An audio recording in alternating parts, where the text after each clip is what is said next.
Bonjour, bonjour, bonsoir, na balandi nyonso ya ben c'est live na balandi nyonso ya émission na biso dessous des cartes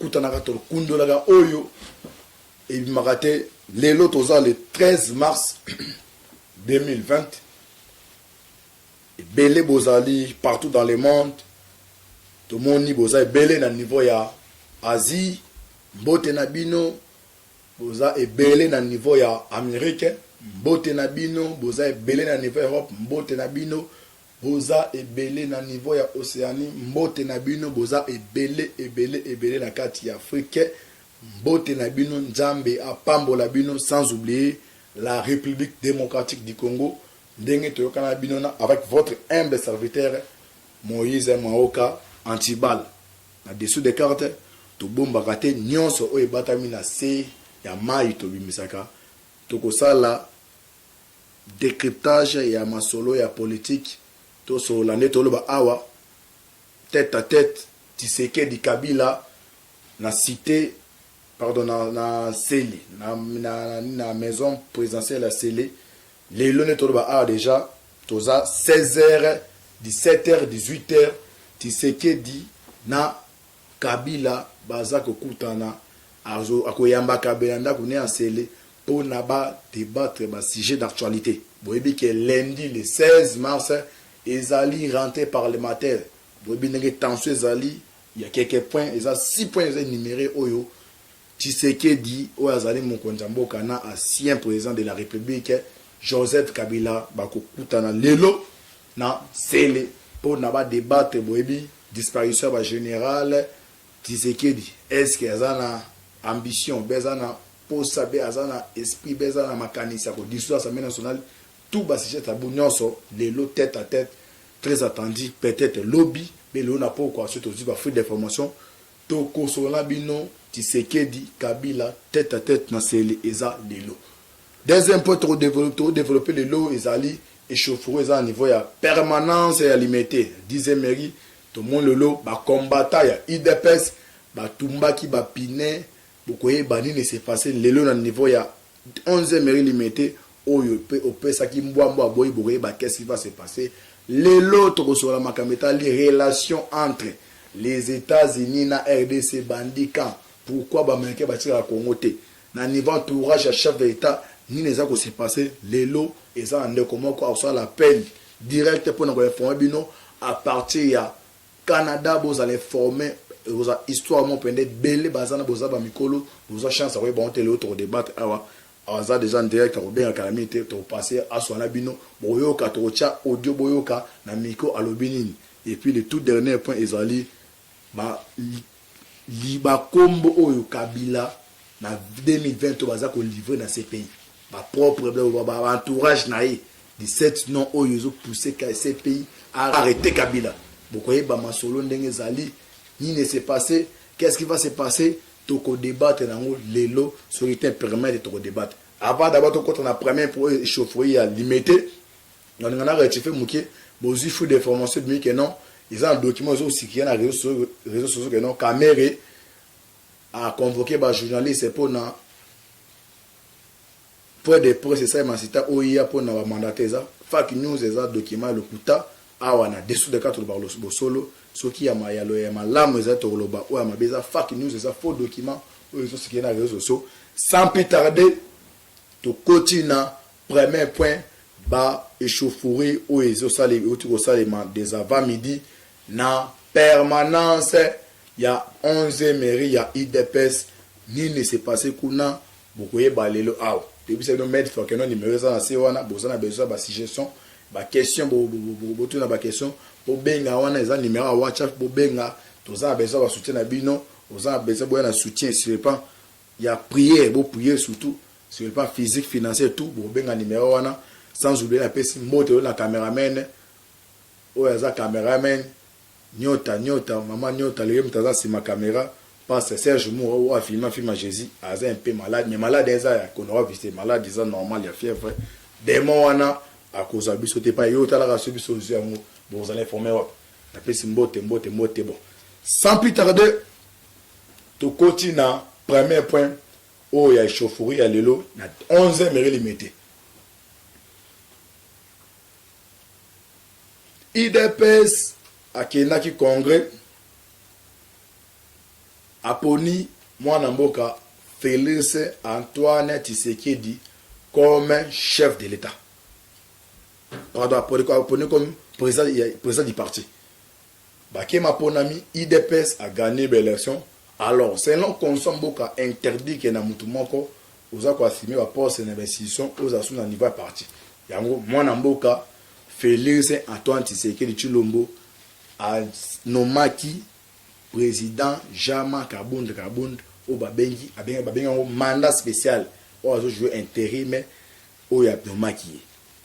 Yepe mwana mboka Jama Kabunda a passaki na nomination ya secrétaire général AI mwana mboka Augustin Kabuya. Bébé ba nomination salemi moi ba critique salema ki na ba L côté ya Chabani ou azali président cette commission électorale permanent ya IDPS ou eza organe habilité pour na traiter ba dossier électoral kuna mutando dirigeant za Jacquemain Chabani na ba vundo ba saki bloc ba bi non selon statut à parti eza mala monte bomanaki ba continuer. Alors échauffourée ya lelo na tongo ni ne salimi ke monte pe la lelo na niveau ya permanence ya IDPS. Sokutoke toyoki selon voix ya ba pro Jacquemain balobi que non Jama Kabunda a nommé directif ya sikana niveau ya CEP. OK, ye étant que président AI aza habilité te ya ko passer la nomination wana. Donc c'est comme si ba rendre Chabani mauvais rendre compte ni de bando menacé pour na respecter statut à partir ba ke na Congrès. Wana c'est un long bato pour ya Chabani. Côté ya Jama Kabunda ya lobi que non ye mta nommé wana te.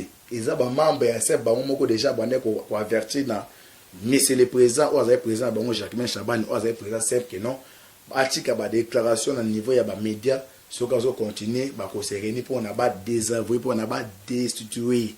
Alors selon volet ya Kabund na Jama Kabi que non le que salmi on eza ni Kabund apprendre les actes ba o ba membre ya comité ya CEP ba sangana ki pona ko longola Jacquemain Chabani. Vous comprenez ma kambezali de voler za bongo. Donc voler à Chabani, il y a que non, muta orchestré plan on eza Kabund muta longo le passe ya bando déranger bango. Ce côté ya Kabund babi que non, eza bango teza ba membre ya ba mona CEP nde ba sangana ki ba longo li Chabani Kabund apprendra art. Alors na tongo lelo ba baza ba combattant il des personnes baza ba pro passe on na mona ba image à moins que na se topé, on a mona ba image ce sont les combattants. Nous ça sur les combattants IDPS qui sont les individus na moni ce sont les combattants basangana ki baza pro na ba pro Chaban o ba ki pona ba revendiquer. On a revendication na bango batumbaki ba pine et puis basengaki démission ya mwana mboka Augustin Kabuya tindenge be chauffeur bandaki wana ti le général Kasonaki koya bagaza ki manger betami ti pour l'instant batumba pine ba militant oyo bayaki wana baza pro Chabani banda ki kosenga démission ya secrétaire général Augustin Kabuya. Ba victime to moni eza na victime encore oyo ya permanence o batumbaki batumbi na loboko mais aza encore vivant toye basiko suite na yeso ezandeli nini mais c'est ça et c'est pas ça qu'il est là na 10e mairie limité les informations eza ndenge to pese bilon bongo mais pour l'instant tozi des informations la situation est sous contrôle c'est-à-dire apaisement et quotidien. On appelle information vraie. Alors, pour notre ça, on peut analyse parce que ici, dans dessous des cartes, on peut se des informations ou même des a été, tout ça soit analyse. Boza parti au pouvoir. Il faut d'abord batailler la caserne si famille. Moi, la famille des famille, boza ba voisin. Comportement ya moi na ou outi nda kunde, ça comportement papa na za ko éduquer. Là, on a opé ça message na ba o baza ba pro Kabuya, o baza pro Jamad. Ici, je parle, on tape ces informations, dans ça, il analyse. Les instants d'acoup, moi, dans où il y a fini à Rabatuba, ma cambia salité. Directement, on va considérer papa nae, a éduqué ma bé, et puis, azaye moi, a mal éduqué. Oh, pas afficher un message, comportement l'âme, pas batalibanda, bata, non, oh, papa n'a éduqué ma lame. Bah, toi, il y a des personnes, n'a répété bien, oh, baza, pro Chaban, oh, baza, pro Kaboun. Ah non, le bas, n'a église au milieu des villages.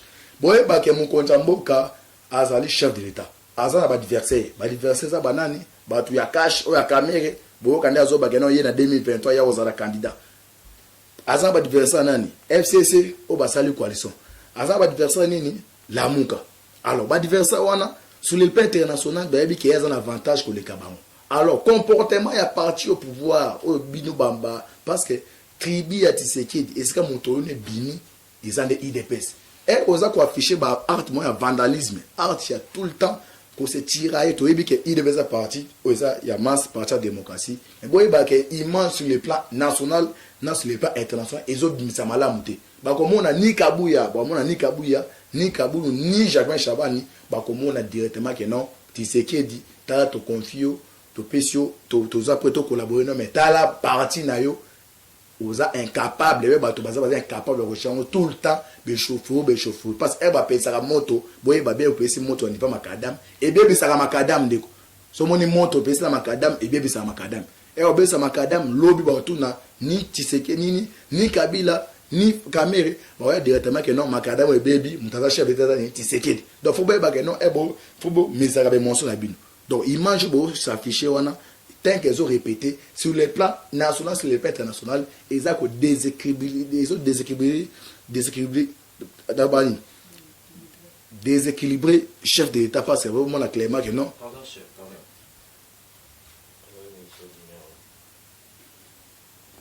Ils ont déséquilibré chef de l'État. Donc, si Kabila, quand on a ça, baloba na lopoto les lens sales se lave en famille donc bobenga na bokuta na bosolola chaque fois likamuke bobina balabo botumbi bapine o kuna benga la police za malamu te bozopesa d'abord image mabe ya mokonza mboka et puis bozopesa langage ya diplomatie ya adversaire que non tala muto o bozo linga bo collaborer ne aza d'abord incapable partenaire incapable ya kozala stable donc on a pes interpellation naza ni pour Kabunde ni pour Kabuya ni pour Chaban naza église au milieu des villages où aza na mato ya koyoka ayoka eza dessous des cartes to pesa information et puis to sali analyse nous ça comprendre to continue deuxième point et to lo ba que non pourquoi les États-Unis d'Amérique alinga rotika RDC pour na nini pourquoi aza souvent jaloux na RDC et puis histoire na ngeza randere nini awa eza na mwana mboka moko aza ko benga parti ya Canada boyoka awa nazo tia radio boka awa de kwana alobini ni makamba lobeza très important o yaza na big anotango très important boyoka awa to bandi bolanda. Bonjour Jean-Claude Moubenga. Je vous ai très bien suivi en direct de tout ce que vous faisiez comme critique envers la marche du pays pour le moment. Mais moi, en tant que votre frère, je vous conseillerais de ne jamais accepter d'aller travailler au pays, même si on vous promettait n'importe quel avantage.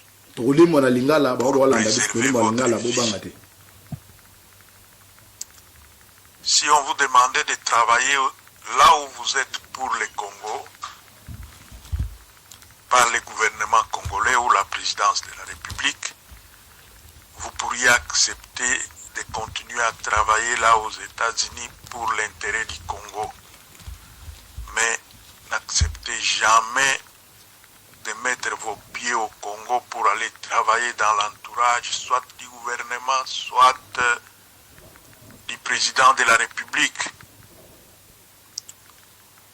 Parce que toutes les choses que vous dites là sont des grandes vérités que nous, qui avons déjà un âge avancé à l'indépendance du pays, nous avons vécu dans ce pays jusqu'à nos jours.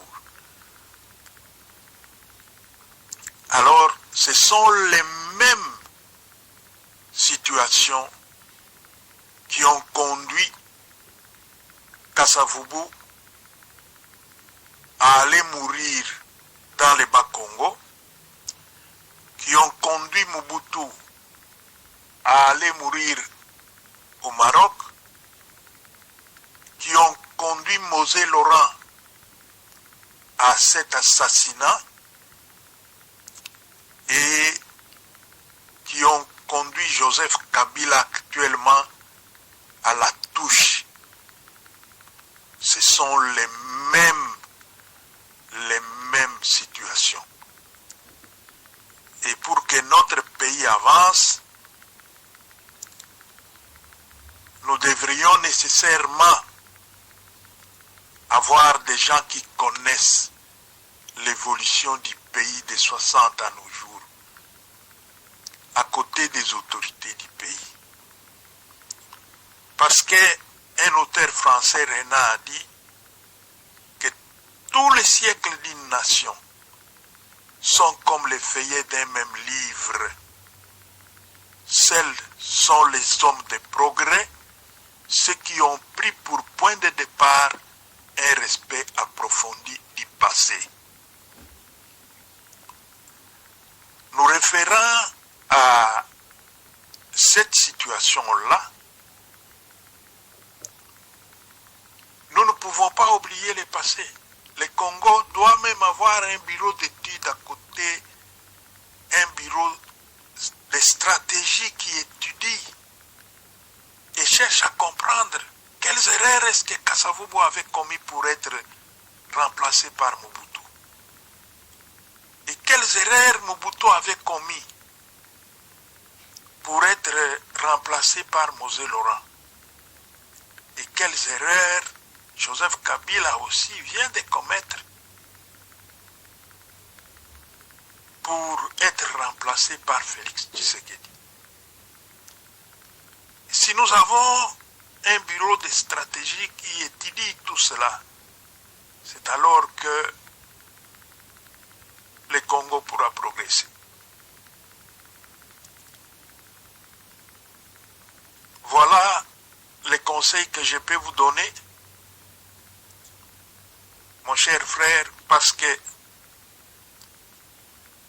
la famille paternelle de mon père en a souffert pendant plusieurs années pour avoir perdu le feu Makanda Kabobi Iber, qui a étudié aux États-Unis, vécu aux États-Unis, et qui après ses études et sa vie aux États-Unis est allé travailler à côté de Mobutu. Mobutu a voulu qu'il travaille à ses côtés. Et il en est mort suite à un empoisonnement venant de l'entourage de Mobutu. Il est mort en 1972 à cause des conseils qu'il a tout fait pour donner à Mobutu de manière à ce qu'il soit en harmonie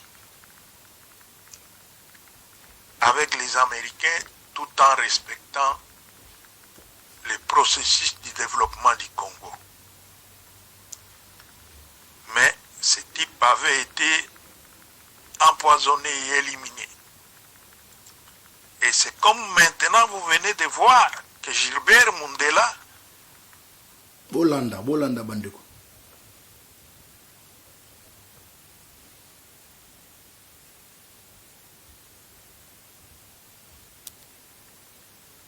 a été aussi empoisonné et éliminé. Et cela ne pouvait pas être le fait d'un hasard.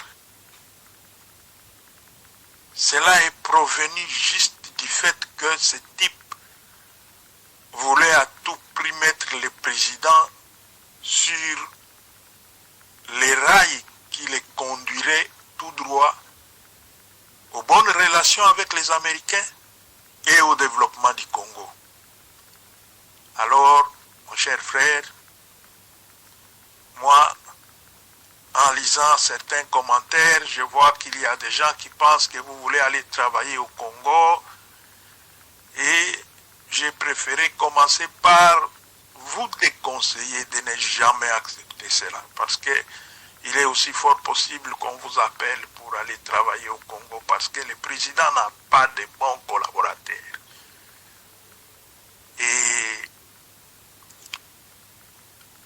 les accords, même les relations qui sont entretenues au mépris des principes naturels ne peuvent pas conduire aux résultats escomptés. Jamais de la vie. Comment pouvez-vous croire que les gens auxquels les Américains ont tourné le dos, donc la Kabylie, les Américains leur ont tourné le dos à cause des dégâts monstrueux qu'ils ont causés au Congo et dans le monde. Et aujourd'hui, que vous puissiez vous servir de ces gens-là comme conseillers, comme collaborateurs, et puis croire que en même temps vous serez encore collaborateurs ou coopérants des Américains. Ça ne tiendra jamais, jamais de la vie. Et tant que les Américains verront ces gens-là à vos côtés, ils ne pourront jamais vous faire confiance. Et ces gens-là aussi, tant qu'ils seront à vos côtés, ils ne vous conseilleront jamais de bien travailler avec les Américains. Ils voudront que vous soyez aussi dégoûtés par les Américains comme ils l'ont été. Voilà la réalité des choses. Les dégâts que les camions chinois venaient de causer à Kinshasa dernièrement, vous croirez que ces dégâts-là, c'est la première fois qu'ils se sont produits. Mais non, ceux qui étaient en Angola ont vécu le pire que ces camions ont causé. Il y a même des lois dans ces pays que toute compétition des Chinois avec les Américains ou les Européens, les Chinois doivent les gagner. Ça n'a rien à faire. Parce qu'ils vont toujours présenter des prix hors concurrence. Nous les voyons ici sur place, même au Canada. Vous pouvez chercher un matériel américain ici pour travailler. Eh bien, vous verrez que à l'internet, vous verrez qu'en Chine, ce matériel vous coûtera peut-être 1/5 du prix que vous le trouvez sur place ici au Canada. Par exemple, vous pouvez tenter d'acheter quelque chose qui vous coûte $5,000 ici. En allant en Chine, vous trouverez la même chose à $1,000. Vous choisirez la Chine. Vous choisirez la Chine, inévitablement. Mais vous irez dépenser plus que $5,000, voire même 10 000, 15 000, à cause du mauvais usage de ces matériels chinois. Parce que les pannes à répétition que ce matériel va vous créer, vous allez toujours chercher les moyens de les réparer, et toutes ces réparations feront que vous n'atteindrez jamais vos objectifs. Moi, j'en suis victime maintenant. J'ai une plantation chez moi, au Kasaï, là-bas, au territoire d'Ilebo, où j'ai planté le maïs depuis 2 ans. Nous avons acheté des tronçonneuses chinoises. Et toutes ces tronçonneuses nous ont créé des ennuis. Sur ennuis à tel point que nous voulions planter cette année 50 hectares, mais nous n'avons planté que 15 parce que les pannes multiples de tronçonneuses de marque chinoise nous ont réduit à 0. Alors, aujourd'hui, c'est la même chose que les Congolais vont connaître, parce que les Angolais en ont eu pour leur compte. C'est pourquoi maintenant les Angolais font tout pour être en harmonie avec les Américains. Ils en ont eu pour leur compte avec les matériels chinois. Nous ne disons pas que... Il y en a qui disent que les Chinois font toujours aussi du bon travail. Ils sont ici à Montréal, ils sont au Canada et aux États-Unis plutôt. Les Chinois sont là. Mais ces pays-là ont des experts qui contrôlent très bien les matériels chinois à leur entrée. Et c'est pourquoi ils n'en souffrent pas. Mais tous les pays sous-développés où les Chinois ont vendu leur matériel, mais beaucoup de ces pays pleurent. Ils pleurent. Même les travaux de construction que les Chinois ont fait au Congo là-bas ont abouti à quoi? Donc, mon frère,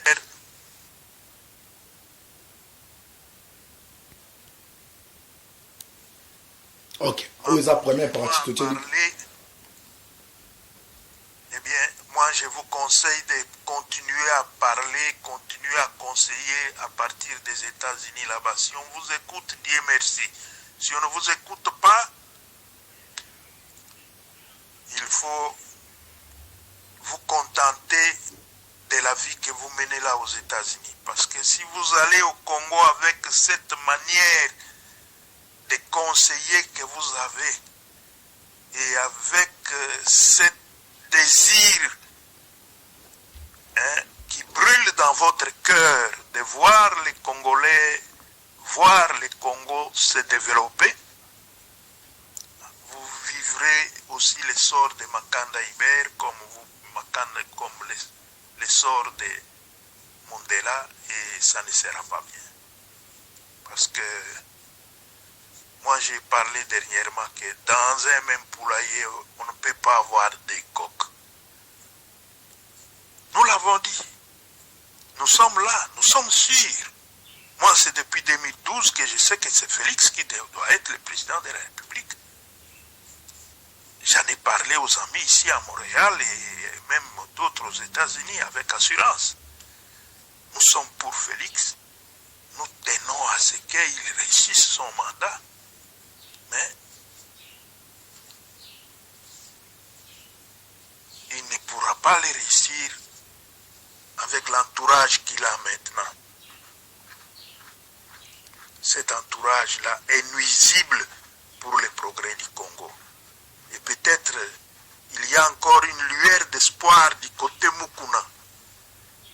S'il parvient à mobiliser le peuple congolais, parce que le peuple, la souveraineté appartient au peuple, alors le peuple sera en mesure de modifier les lois de ce pays, de modifier cette constitution et nous remettre sur les rails.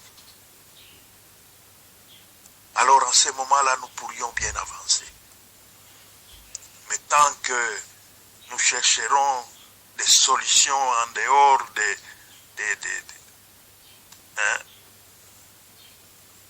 en dehors de ces soulèvements populaires, en tout cas, les lois de ces pays, tout comme les partis politiques qui sont en vigueur maintenant au Congo, seront empêchés, vont être empêchés d'apporter des réels changements dans ces pays. Voilà ce que j'avais à vous dire. Merci aux première partie. Bino sans commentaire Bolandi. Abeti setemi na entourage à chef de l'État. Ils ont la batte oyo ba échoué ça qui Kabila. Ba rolinga tête c'est que d'arrêter ba échoué ces pays. Bazana kacha cabinet wana bazana cabinet. Au moins les kamki à président na bureau et pas basu ba kangi photo boki a sans commentaire aux première partie. Toko dans ce deuxième partie toyoka a biso tout landa to la mangazolo to landa. au deuxième partie tolanda bakongolais bamitunaka te ke Kasavubu basala ye coup d'état mpona nini bato tomonaka kaka keno bazalaki jaloux parce que ageraki pays malamu yango wana basalaki ye coup d'état bato mpe bamitunaka te ke Mobutu réellement babenganaki ye mpona nini akende kufa na Maroc eloko wana bamitunaka te mpe Mose Laurent akufaka ndenge nini mpo baya kotila biso Joseph eye Joseph sikoyo awa mpe balongoli ye mpona nini mituna wana tanke toza na bato bakomitunaka bongo te etanke Congo eza na barichesse oyo ezomona na monde mobimba kaka na Congo toza koriske ke baautorité congolaise bakufaka kaka liwa moko wana bandeko mosusu bakufa biso tozalaki deja bato bamikolo ler Kasavubu azolongwa na pouvoir biso na école secondaire et tozalaki na baprofesseur belge ler wana bien ke tozalaki engagé na makambo ya politique te me babelge wana bazalaki koyebisa biso quand même na baleri ya masolo basango wana bazoyebisa biso baverité erreur Kasavubu asalaki ezalaki kaka ya koétouffe démocratie na pays wana aétouffaka démocratie FCC Bolanda bien parce que moto aganyaki ba élection ya 65 ba élection législative ezalaki nde Tshombe parti politique na ye Konako moto eganyaki ba élection brillamment etikalaki sikoyo awa ke ba député va se réunir va voter président de la République pour président azalaki voté au deuxième degré par Assemblée nationale. Mais avant réunion wana Mobutu asali coup d'état. Tina nini Mobutu ba américain ba pesaki yenzera ke sala coup d'état? Ezali parce que au lieu Kasavubu apesa confiance na moto yo peuple a votaki na moto yo peuple a désignaki a pesaki majorité na ye non Kasavubu a nommé Kimba Evariste premier ministre pour na contourner Moïse Tshombe et voilà eloko wana esalamaki au mépris de toutes les lois démocratiques netina Mobutu azwaki raison ya kusala coup d'état wana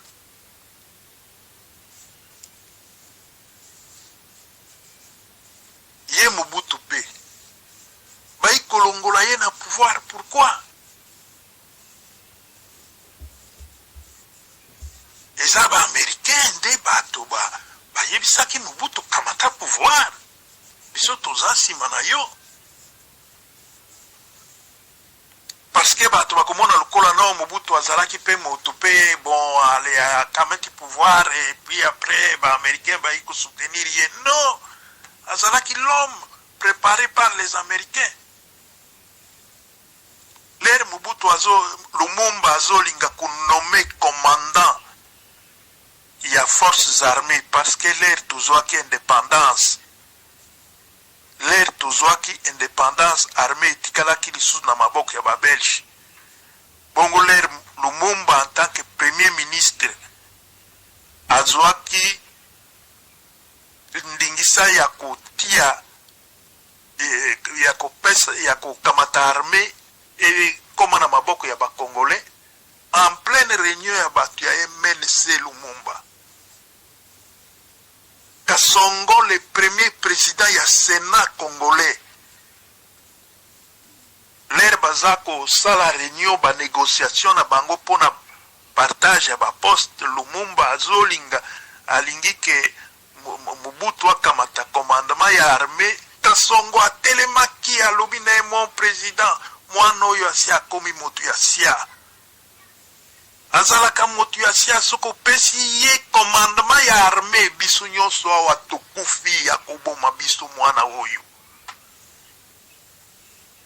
Lumumba Kasongo alobi molto les Congolais les plus gradés dans l'armée c'est Lundula qui avait les rangs d'un adjudant en ce moment alors que na temps colonial nyos Congolais moko te akomaki na rang wana ya adjudant pesa Lundula commandement ya armée Lumumba alobi no Lundula aza noko na ngai soki napesi ye bakoloba ke naza tribaliste alors malamu tokamata kaka Lumumba tokamata kaka Mobutu. Voilà ce qui leur est arrivé. Malheur ya munene wana ya kei basalaki même musala te babengani bango na pouvoir. Alors sikoyo awa sima ya Lumumba Mobutu haikolongwa ndenge nini?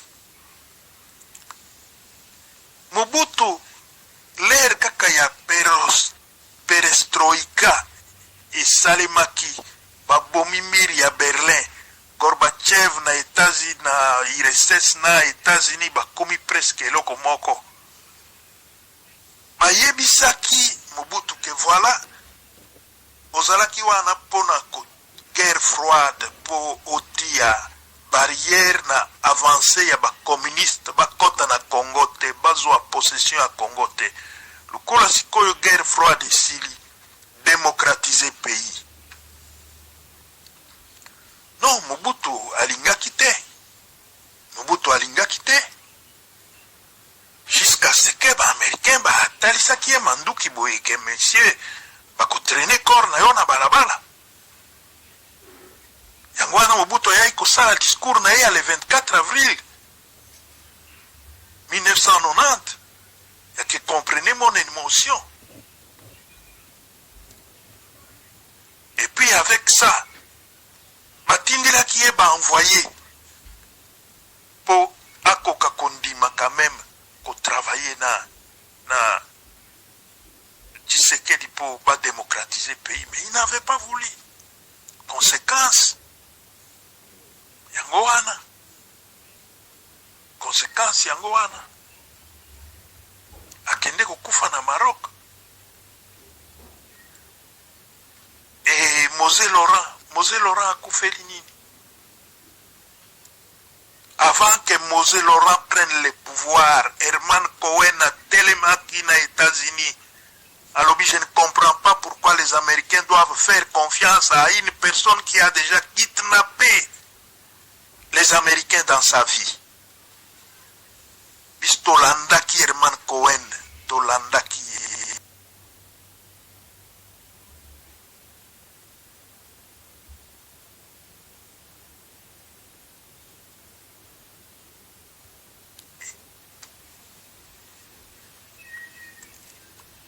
Alors, conséquence, Bamsuba Lobi non, Topese n'a confiance à travailler. L'air a eu pouvoir. Plus de 4 émissaires Bayaki. Démocratiser les pays. Collaborer dans les partis sur terrain, démocratiser le pays. Ah non, nous venons de prendre le pouvoir, on doit d'abord s'organiser. Bientôt, on va démocratiser le pays. On a envoyé à Libolso, Bill Richardson. Oyayaki komona Mobutu ke préparez-vous salabo yeso kite okolongwa. Mais kaka ye wana pe batindila ki pe Mosé Laurent na ebandeli. Mais Mosé Laurent aboyi kolanda. Ça n'a pas traîné. Conseiller Moussoussou ya président aye lisusu. Conseiller Moussoussou aye. Plus de 4 envoyés Bayaka Boy. Mais Mosé Laurent, dans l'espace de ces 4 ans, Mosé Laurent ne voulait pas du tout changer. Ne voulait pas du tout changer. Alors, ba observateur ya politique kati ya ba-américain ndenge yo Jean-Claude oza observateur ya munene boye bamonaki na États-Unis grande multinationale bakoteli président Bill Clinton baituni ye quel est l'état d'avancement de la démocratie au Congo maintenant avec ce type que vous venez de mettre au pouvoir? Parce que nous avons nos investissements au Congo, nous devons les récupérer. Question wana ibimaka na la voix de l'Amérique tolandi yango toyoki yango na matoi na miso. Alors en ce moment-là, l'observateur bayebaki que maintenant que Bill Clinton n'a pas eu de vraies réponses à répondre à ces grandes multinationales, akosala tubalongola Mosé Laurent. Ce qui te y a causé un problème na ba multinationale. Et c'est ce qui s'est passé. Ça n'a pas traîné. Tout comme on a RCD, rébellion, Moussoussou et bandits, ainsi de suite. Les Andengé Ozolobake, les Américains vont prendre ces richesses qui sont au Congo.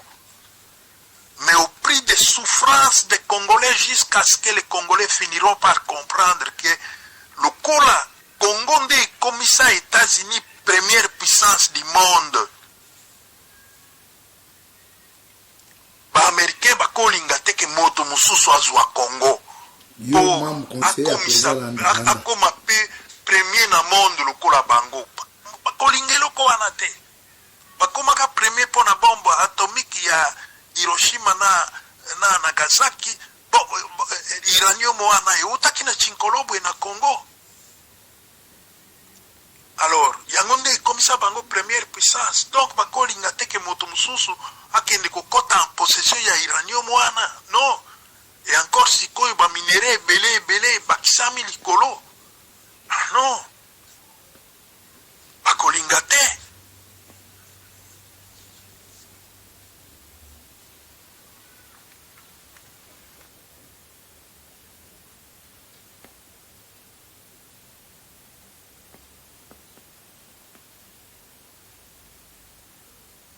Ok, au deuxième partie, Bolandi, Bobaza, Pembe na Mukonjamboka. Yo zana ba reto commission na ba Elia na ba Chinois, zo lingate Mukonjamboka.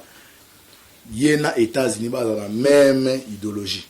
Oki ba révélation a etkali moko ya suka na OPS na ocha awa pour na muno Holland. A ça dessous des cartes boka le côté de Babo Solo boka le toute dernière déclaration sali a Bolanda très bien. Lelo yo bato ebele bazaka okanisa ke non même entourage ya baconseiller ya président même baministre wana ya Kabila bon bazaka okanisa ke non ils sont libres, ils peuvent faire la politique comme ils le veulent dans le monde et bon, Congo aza libre oya ko offrir marché à Malamo et ndeye Congo ako kamatande ye marché ya malamu wana marché ya prix ya muke. Mais il faut que tala koyeba peu histoire. Yango wana toza ko insister na yango. Yango wana toza ko insister na yango. Il faut koyeba histoire. Parce que ba américain ba abandonna misala na bango ebele ba usine na bango ebele ba abandonna na Congo wana tokoko tanga yango te tositolobela ki yango mbala mususu ya ba usine kangama na Congo pona manque ya démocratie pona pillage ya ba congolais tout ça. Mais eloko tokotalisa nde parfois kotuna même ba congolais ONU ezali na Congo pendant 20 ans. Oyo ONU evandi na Congo, MONUSCO wana. Qui finance ça? Parce que ceux qui eloko ils ont salema, biso wana Occident wa ta même ceux qui bozo sala ba marche ba tout ça. Mundele alokaka nani eza ku soutenir eloko, nani eza ku financer yango? soki comprendre moto aza kofinanse yango nde bakomona moyen ya koagir sur bino.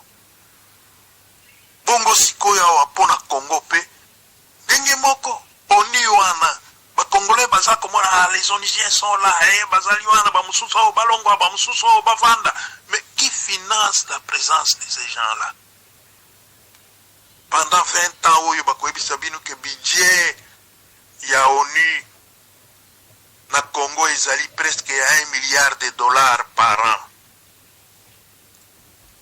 En 20 ans, c'est que budget wana ezana $20 milliards oyo ekei 20 milliards wana nani aza kobimisa yango?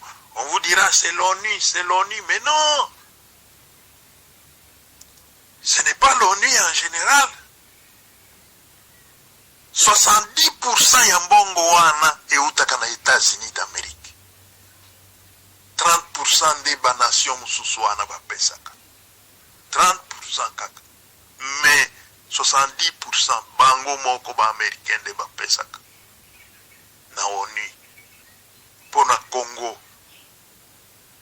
Donc sur 20 milliards il va dépenser pendant 20 ans, Amérique y moko asia 70% ezali 14 milliards ya Amérique ezali kuna. Sénateur américain moko aloba, nous ne pouvons pas abandonner le Congo parce que nous avons dépensé, l'Amérique a dépensé des milliards et des milliards pour le Congo.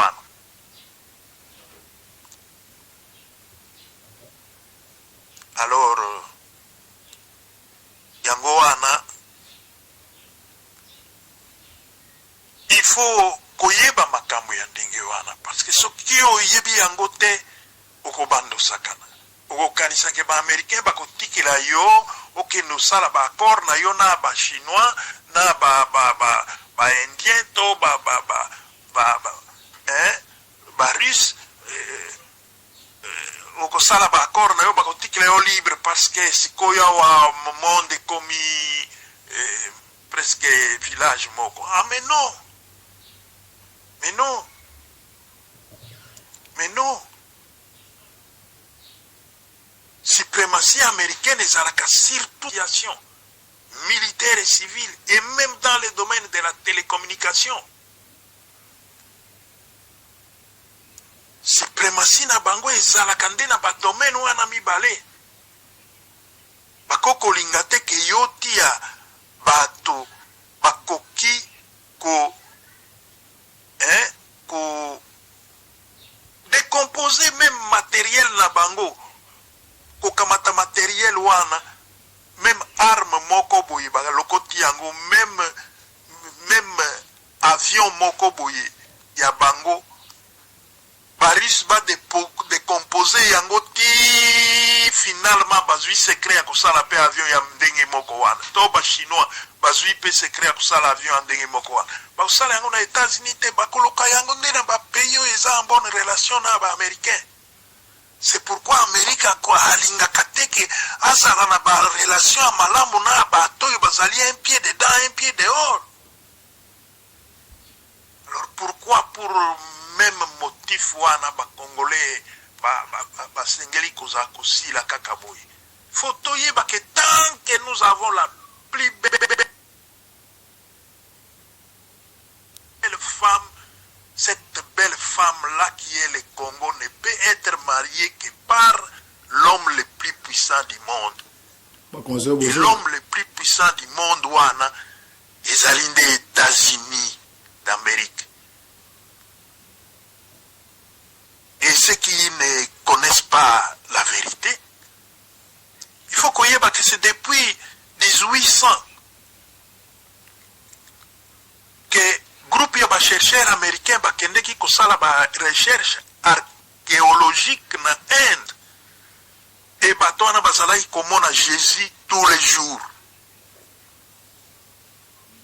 Jésus aza kobimela bango tout le temps kopesa bango ba enseignement. Kopesa bango ba enseignement. Jésus balobaka il est mort et tout ça. Oui, il était mort et ressuscité et il est vivant. À 1800, les Américains, ceux qui ont lu les livres de la vie des maîtres, ils le savent.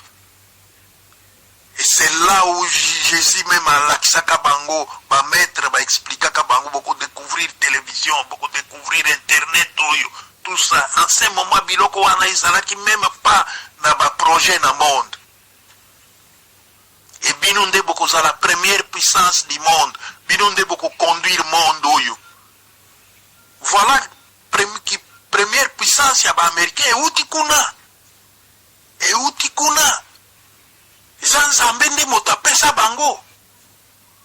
Ezali te makambo ya azar ya kokanisa ke yonde soki osali ba accord ya malamu na bango nde okomisa bango première puissance. Non, bango bakoseka yo soki opesi bango mukongo. Parce que ils savent que Nzambe nde moto atia bango wana soki olinko respecter yango te bakosala yo musala. Voilà.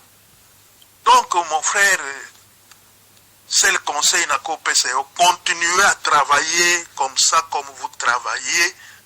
Si le président accepte de vous écouter et de continuer à vous prendre parmi les gens qui peuvent travailler pour lui, faites-les aux États-Unis là-bas. Mais n'osez pas mettre vos pieds au Congo. Parce que ce qui est au Congo, Kabili eko frappé yo, lukola ba frappé Gilbert Mondela, lukola ba frappa Iber Makanda, c'est comme ça. Donc, nyonso nakaka pona ku faire jouer ba président oyo bazana ba vision à malamu. Voilà conseil ngana ko pesa yo. Merci. J'espère que Bolandi en tout cas yoza na cabinet chef de l'État ba révélation oyo interpellé yo. Président Tshisekedi États-Unis pour collaborer na ye. Yo zana ba reto commissaire ba indien et ba chinois makambo yo lubami awa un homme averti en vodé. Donc yo za directeur à cabinet chef de l'État. Tshisekedi a un programme au peuple ba oser des milliers de personnes. Yo soso do kasu nini ba ngoni. Reto commission italio to continue avec tout dernier point les crimes qui amèneront Joseph Kabila à la CPI en 2020. Les lots président Tshisekedi Bakutana Kabila à aux États-Unis. Boga déclaration ambassadeur Amer au baso senga bakombo asko parmi les 17 comme oyo Kabila 2020 oyo au PC mbamba boyo ka bakombo na ba révélation c'est grave. To bana komba liboso.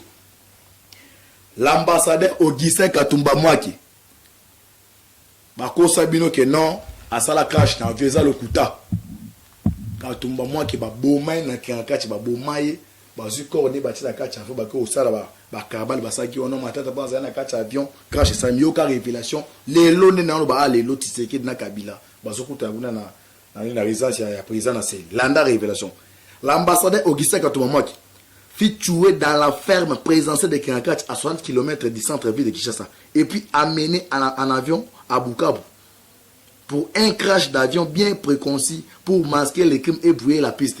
Babengi sa moi si na bengi si o amkusi aza bo sikizan sur 1 mètre avec wivi mumba so wivi mumba aza ndeko o benga 80 que je no ko so nani ba on ba crime wana ba zo ba bo Kabila boma partir Kiankachi azuko na ya tina kacha avion et que bo ba sali kabala crash ba récompensant wivi mumba wana ministre de la justice wana premier crime d'abord bilo na otanga bo comprendre que nani ngo abomi Delphin Kaimbi, on a premier nom.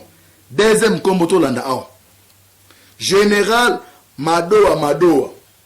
Général Madoa. Azanan, originaire de la redoutable tribu Bembe, des fils, fit tuer après avoir déjeuné avec Kabila.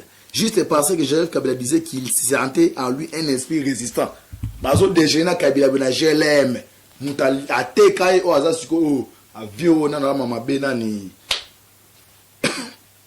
Nani comment faire on a nani Némi yango Kabila récompensé directeur cabinet au de la troisième victime bazo déjeuner be Kabila non a senti que na kati n'esprit résistant mutateka o na Némi wana ba bomai moi troisième victime toujours ba tuna ya Kabila oui parce qu'on a bon de fait Kabila quatrième victime et Zanani pardon troisième victime et Zanani le général Bunda Mabe redoutable stratège militaire du temps de Marshal Mobutu a été empoisonné parce qu'il avait dit qu'il pensait que la guerre était militaire. Or, c'était une politique. Bouza m'a empoisonné toujours Kabila au Kabila. Troisième victime. Quatrième victime, Bilo Naoloba Awa, oya kozwa numéro mpona kobenga mpona kointimide nayebi soki noki ngani naza intimidation kutu epesanga so force makasi onde Tshisekedi azali so misere baminduki aya so makasi apotea ndenge mona ngai nazosa simi awa oya kobenga mpona kointimide mitali eza dessus de carte barévélation na opesa yango mpona oyeba contenu oyo lelo Tshisekedi na Kabila bakutana oyeba qu'est-ce qui va se passer rentrée parlementaire eza lundi landa très bien. Quatrième victime, le général Mamadou Ndala fut tué par une lance-roquette parce qu'il avait remporté beaucoup de victoires. Il fallait démotiver quiconque qui allait le prendre pour modèle. Kabila Fancha Batu Nae. Avec les jeunes, ceux qui ont toujours en vie, ils ont une génération qui Congolais, il faut éliminer. Pas la roquette, le général Mamadou Ndala, Mutabomae, Joseph Kabila.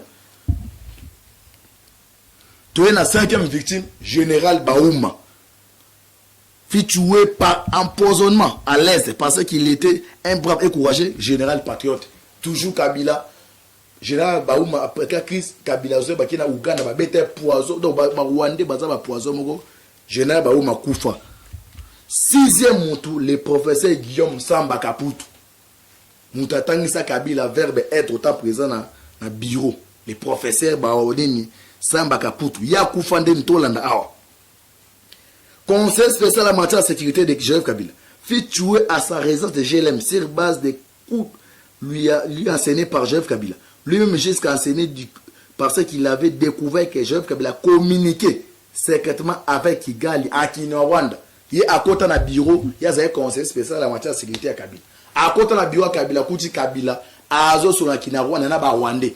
Azu information puis bato bazana OK bango ya ba Rwandais ba funde pa Kabila tala muto oche conseil spécial en matière de sécurité tala aoki communication no Kabila ba boye ko ba moite ba bete à Sandisi Makila koufe na niveau à Gelen botala mo Kabila le diable wana sixième victime. Septième ezanani le conseiller juridique à la présence Gaston Nawej le conseiller juridique à la présence Yeba Bomaïkar. C'est lui qui avait suivi Joseph Kabila dans son bureau en pleine conversation à Kinyarwanda. Et il est allé en parler à Samba Kaputu. Il peut éliminer Baomi Bali, on a cassé Samba Kaputu, na Gaston. Huitième victime. Plus de 40 militaires officiers et sous-officiers de Jean-Pierre Bim. Vous voyez, en 2006, c'est un peu si mambo boy. Eh, bah, soldat Bim a tiré 40. Bah, qui m'a ambassade à féliciter. Bah, qui n'est pas batama. Bah, soldat Kabila, 40 soldats, bah, Boma, Bango, bah, qui m'touano, bah, sur le loa. Tête à tête, il serait de Kabila. Mabeza Makasi. Wana 8e victime. 9e victime, eza Shebeya. Mutaboma, eza John Numbi. Donc, les londes kuna na seleza koinda. 10e victime, eza nani. Eza na journaliste, moi, kowana to landa be kumbo dani. Les journalistes du quotidien quinoise, les potentiels, Frank Ngiki, licencié en sciences politiques à l'université de Lubumbashi, et son épouse, fut tué par arme, en fait, pendant la nuit à leur domicile au quartier Mombele, à Kinshasa, alors qu'il revenait d'une fête de mariage, juste pour avoir, pour avoir publié un article sur les dons de 30 millions. Donc, Kabila, à l'époque, on a appris ça, donc, 30 millions de dollars pour n'abatonga ba école na Tanzanie. Yoza, soit disant pour les Congolais, mais aussi 30 millions pour ça au niveau Tanzanie pour n'abatonga ba école. Alors, je ne sais pas comment les Frank Ngike a mis ça journal à outil mariage, il fait un mariage à moi, c'est bazonga. Ba bête massabou pourtant en dakou, muta commanda massacre on a Ezali Joseph Kabila. On a 10e victime. Toena 11e victime, l'assistant anniversaire pédagogique national et activiste des droits de l'homme. Moi, vous pouvez battre Rossiman. Yeba Kabila Bomaye après ça, ordre na Karina Bomaye pour Anini. Abouya qui 3e mandat. 12e victime, Baudouin Mbanja Moukalai. Baudouin Mbanja Moukalai. Yeba Bouaki pour Nanini. Et Kabila Kosele Bakatou, mais un problème. Hier, dans la réunion, on a vu que non, Mambozo, Bawana, même si Tolimto, ni mais ça le Kouta, si place pour ce côté la vie à Daya. 13e victime, mais ça, Romain Nimi. Romain Nimi, Yeba Bomaye, parce qu'il avait dit, en plein conseil des ministres, il y a Lobby Boye. Joseph Kabila est le premier incompétent. Oh Yamoni, on l'appellera pour demander pardon au Raïs. Mais c'est ce jour-là qu'il serait empoisonné. Il y a un cas de mais Kabilaza incompétent prison en monate. Bati n'est pas beau chef qui est na gelé au sein pardon. kokota koti ba yembe na kacha bureau après ko sona Kabila ba empoisonné a couché na kacha bureau ti ba cha kona ni ba morgue c'est toujours Joseph Kabila so awa ba kombo wana tu wana états na senga ngoti Tshisekedi lelo kuneza ndi ba c'est les akoinda quatrième victime ezali député Kanga Bongo aza originaire Équateur il a zali mama PPRD ba kena campagne électorale en 2011 au niveau ya Équateur et ba komi kuna ba zali na Wivil Molek hier abandi campagne de Bidabi moi je suis venu faire la campagne de Kabila mais vous lorsque vous irez voter votez pour la personne que vous désirez directement Wivil Molek qui a zo bien couvert Kinshasa les vieux on a deuxième jour à campagne moi ka ba miko des baza pena mama na pozo batala miko viana kombo na yeyo Kanga Bongo akufa do biloko nyonso les américains kuna ba etela ngoti Tshisekedi babi c'est là jamais ba collaborer ensemble il faut azala livrer 15e kombo ezali Jacques Mbadu akenda anniversaire ya mwanase na Angola ko 6 anniversaire ba convoquer à niveau ya Kingakati e ba convoquer kuna Kabila bino na sengino démissionner ya bi kenon na za gouverneur eli na démissionner na niveau ya assemblée provinciale kaka wana iloke sema Kingakati mbanja nani Jacques Mbadu adaya ba 16e victime eza mibali to mana mama Olive Lembe ba mibali to wana to Kabila répertoire bango tu moko te waza Kinshasa ona pays moko dirare na Kabila bango tu ba Kabila boma bango donc famille to bango tu asangani ba bo et puis 17e ezali na 2004 oyebi de oza na Kinshasa o soit oza na Kinshasa yeke non ezali opération kabakatakatanga biloko tu wana Kabila montaka en point nini ayebi ka 2005 on Tshisekedi a lancé que non les 30 jours tout s'arrête attendez que non comme Tshisekedi a la musa peuple na cha climat mo ba obanga ça peut pas banga ba akelo akatakatanga bato bando bon batiza bana amour donc aba répertoire puis de 800 quelques morts toujours Kabila aux ba crime mo ya primaire non to comme ba crime ya secondaire et humanité o toujours primaire moi on a secondaire ya primaire tala bato Kabila bo mi oza approche là et puis 18e ba liste c'est belé o tout ça ba répertoire Tshisekedi ba que non il faut monter à livrer ne to ba awa Tshisekedi tête à tête na Joseph Kabila na Seli. Qu'est-ce qui va se passer lundi?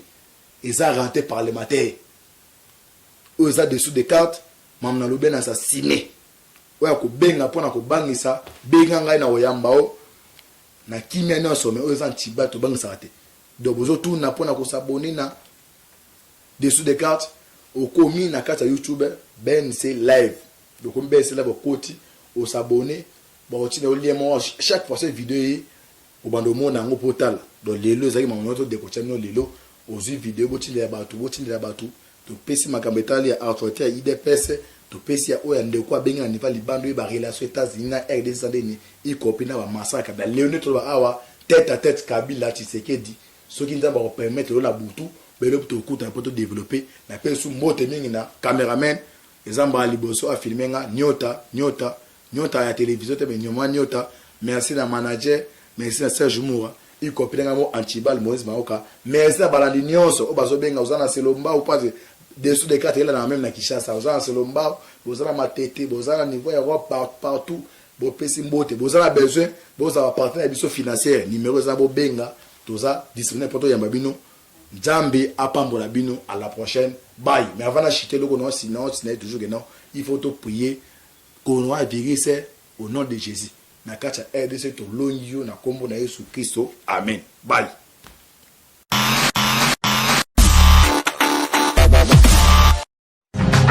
Radio Bissonyonso Congo, RDC, une chaîne au cœur du monde. Vous êtes sur la radio Bissonyonso Congo RDC. Oui, tapez www.radio-congo-news.com, accéder dans notre site et avoir toutes nos informations. Soyez le mieux informés dans le monde.